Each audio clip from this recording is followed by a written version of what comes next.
Hi, everyone. My name is Brigette Marty. I am a Senior Associate Director and Career Coach for the working professional population here at the Carlson Business Career Center. Welcome to Clarifying Your Personal Brand. One of the things that we know is part of a job search process can be imposter syndrome, crippling self-doubt. Those times of transition can be very vulnerable. And what we know to be a very useful tool is to have a very clear and grounded sense of your personal brand and what you bring to the table, knowing what your differentiators are. And that's what we're going to work through now.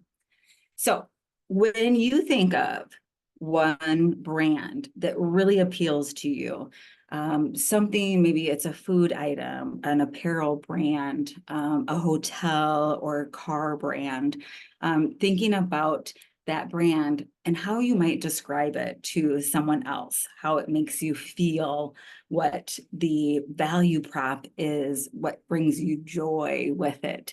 That's the mindset I want to have you in as you're going through these next few minutes with me on the personal brand journey. I'll say one of my favorite brands is Trader Joe's. I think that the vibe that they emulate, from their packaging to their store experience, even to the outsides of the stores at times, and some of the quirkiness there, is something that brings me joy. And I would describe that to someone as a fun, lighthearted, quirky, easy shopping experience. So we think of a brand as the way that you get described. For example, looking at the screen, we have a couple of different brand comparisons, Target versus Walmart. Often, if you're familiar with both of those organizations, me just saying those names conjures different images and experiences in your mind. They both sell shampoo and they both sell dog food, but the way you have a shopping experience from the website to the in-person is different. Motorcycle brands, right? There's legacy brands, there's racing brands. Late night TV hosts, they both sit behind a desk, they both interview folks, but how they do it is different. Those are all elements of your personal brand, and your brand is how others experience and describe you, okay? So wanting you to get into that mindset of how do others experience and describe you. This is all part of the information we're going to use to feed into telling your story. So you are at the center of this story as part of your building your marketing assets, your personal brand, your differentiators. That career story is going to be woven into your elevator pitch, resume, LinkedIn, et cetera. So we have to get really clear on what that message is. The brand is going to help you stay focused. It is very easy to start to get distracted by other career options, which isn't bad necessarily, but we also want to make sure you have a sense of like, well, what do I do really well? And not shoulding all over yourself, thinking I should want to go and be a consultant. I should want to be a senior financial analyst. Instead, staying focused on what do you know to be true about yourself? What is the work that makes your heart sing? What are you looking to do next? And really staying connected to that and elevating that in your conversations, your cover letters, your interviews, being very consistent. Good brands are consistent, and that's what we want for you to be as well. How are we going to surface this? First, lots of reflection.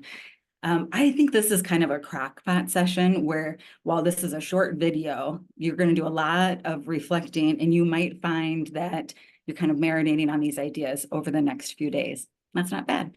That's how some of those good flavors can surface. So we're going to do some reflection. I'm going to encourage you to open up a document. We do have a worksheet about personal brand on our website. You can also just open a plain document on your computer, or you can use good old-fashioned paper and write on that as well. And then we're going to figure out ways. We're going to do some reflection, build out some words and some phrases, and then share some examples about how you might be able to infuse some of this into things, your marketing assets, like a LinkedIn profile. I would encourage you at this moment, you can pause if you need to gather leadership assessments, career leader, Clifton strengths, performance reviews, Hogan assessments, DISC assessments, Enneagrams, any tools, assessments, resources you've done for some self-exploration can be great right now. Those can kind of help warm up your brain to start thinking a little about you and not about the grocery list or whatever else might be on your mind right now. So go grab those if you need to.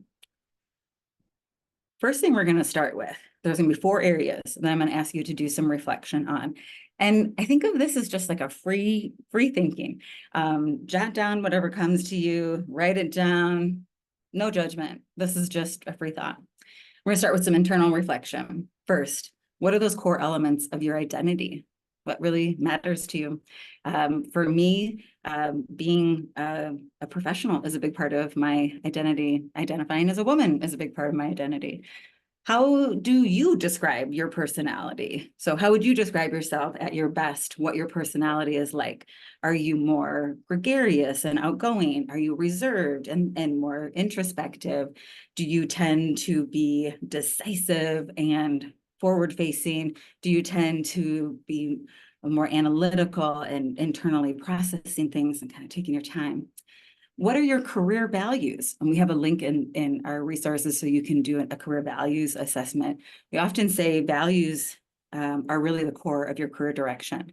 If you're doing work that aligns to your values, what matters to you, that's a pretty good sign. That can be part of your true north that steers you forward. And finally, what motivates you in your work? For me, it's making impact. I enjoy being able to work with candidates and then help see those bits of progress. That impact that I'm able to make is something that's really important to me. So take a moment, you can pause the video if you need to, jot down free thoughts to these things, elements of your identity, your personality, values, and motivation. Next, this is a little bit of a invitation to come to a brave space. External information gathering. So I mentioned earlier, bringing in all of those assessments that you might have done through leadership courses, your work environment, BuzzFeed, whatever resources you have, identifying some of those common pieces of information. I work a lot with the Clifton Strengths tool. Folks who participated in Greenlight are welcome to access that tool as well. Just contact our front desk. And I use that as a baseline tool to think about words that describe how I show up and how I lead through building relationships, through being a strategic thought partner with our students. Next, thinking about information that may come from a performance review or that 360. How are you recognized by your colleagues? Like, what do they know of you to do really well? Or I once had a candidate say, I'm the person that everybody comes to fix the copy machine. Now, is this candidate a copy machine repair person? Not necessarily, but they are pretty comfortable working through ambiguity and they don't mind getting their hands dirty. And that's part of how they lead, is by being a team player and a problem solver. So thinking about how others would say they experience you and what they think you do really well. Then the final one is words that others would use to describe you. And as you look to the side of the screen, this is the bonus point section, kind of the brave space, is to email or text or send a hologram to 10, 15 people in your world, mentors, mentees, peers, family members, you choose, and let them know, hey, this career coach person on this video says that I need to do this as part of a school exercise. What happens because of me? It's a really great question. You will get some pretty cool answers. So I encourage you to step into that brave space and send a message like that and see what kinds of responses you get. I promise you, you will be delightfully surprised. So this is our second element of of reflection and information gathering, by seeing what we know others are viewing of us.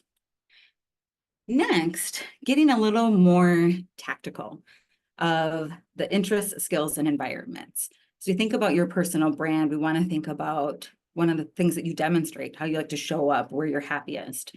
Skills and strengths. Are you someone who loves to write? Are you somebody who loves to do presentations?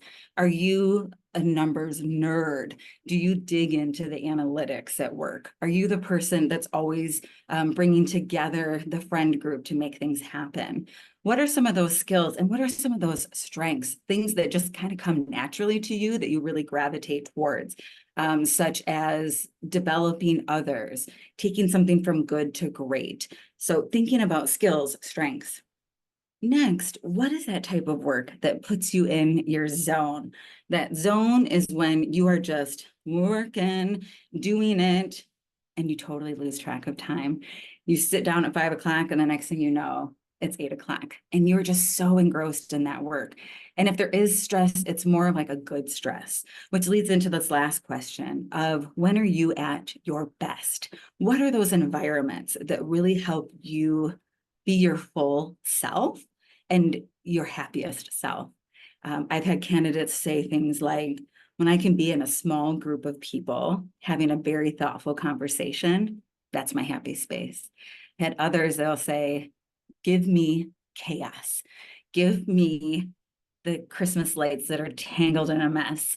Give me maybe a crisis situation. I love to come in and to be able to just create a plan and help everybody move forward. We all have our spaces where we are at our best. So take some time to reflect on where are you at your best personally, professionally. That's information we need to have. When I mentioned skills in that last slide, I know this has been a sticking point for candidates because when we're in this phase, we suddenly think we have no transferable skills. So in the deck, you're going to find some cool skills here that can help you. Finally, a personal brand is your center, your core, your guiding who you are. We need to know, where are you going? Where are you looking? What are you looking to do next? So we think of, where am I now and what am I looking to leverage and go forward in? You might be someone who is passionate about medical technology and helping to enhance the Earth suit experience.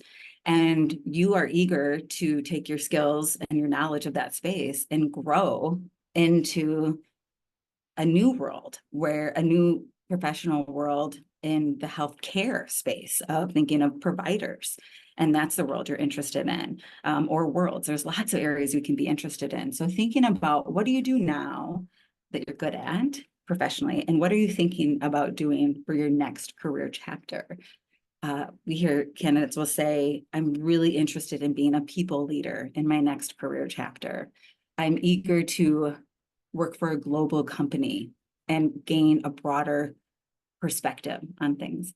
I'm eager to jump into a new industry and learn products that I've never experienced before, and I want to just learn something totally new. So thinking about, where are you now, and then where are you looking to go? Okay. So as you have been jotting down all these words, drawing them, whatever you're doing, we want you to create like a vocabulary list for yourself. So you're jotting down some of the phrases and the words, and inevitably you're going to see some common phrases. So as you start to kind of bucket the different words, you might want to step away from it for a few minutes, take a little movement break, walk around, get something to drink, come back, and then circle top 10 words. What are the words that are showing up the most common? For me, when I did this exercise, it was relationship building, relationship building, relationship building, communicating. Those are two things I love to do: identifying ways to communicate messages thoughtfully and in an interesting way. And also, I enjoy building relationships and creating connections between people. So those are a couple of things that surfaced for me, because again, we would never ask you to do something that we ourselves wouldn't do. So encourage you to pull some of those phrases. One of the easiest first ways that you can use these brand words, your part of your personal brand, is to look at your LinkedIn profile and start with like your summary. How could you infuse something into your summary or to your headline? My LinkedIn profile literally says people connector as part of my headline and in my profile. So we're going to hold on to that vocabulary list because you're going to be using it throughout the Greenlight experience. As you are marinating on this. I can't stress this enough. This is like a crock pot. Flavors are going to surface. So you might have these words coming together and you kind of might be like, I'm not really making a ton of sense of it. These are some examples of phrases that candidates have shared with us. You might want to work with a coach or chat with a friend and have them help make some sense of what are a few phrases that you can use so that you, again, are going to be able to use these as we're going forward in your personal brand journey. So thanks so much, and we'll see you in the next video.